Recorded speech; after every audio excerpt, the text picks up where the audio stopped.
Is ueli not opening on your Windows computer? Don't worry. In this tutorial, I'll walk you through several troubleshooting steps that can help get ueli working again.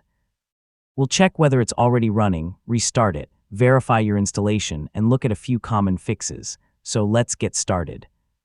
Before trying anything else, check whether ueli is already running in the background. Look in the Windows system tray near the clock for the ueli icon. If it's already running, try using its keyboard shortcut to bring the launcher to the front. If the launcher still doesn't appear, close ueli completely. You can do this from the system tray or by ending the process in Task Manager. Once it's closed, open ueli again from the Start menu or by double-clicking its shortcut. If restarting the application doesn't help, restart your computer. This clears temporary processes that may be preventing ueli from launching correctly.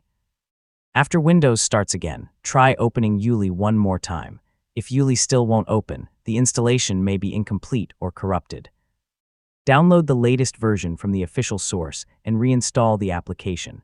Reinstalling often replaces missing or damaged files and resolves startup issues.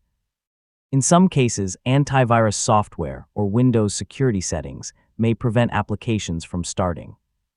Review your security notifications to see whether ueli has been blocked, and allow it only if you trust the application and downloaded it from the official source.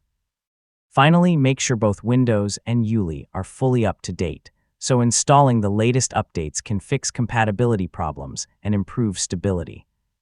After updating, launch ueli again to see if everything is working correctly, and that's it. You've learned several ways to fix ueli when it isn't opening. Hopefully one of these solutions got the launcher working again. If this tutorial helped you, be sure to like the video and subscribe for more simple technology guides.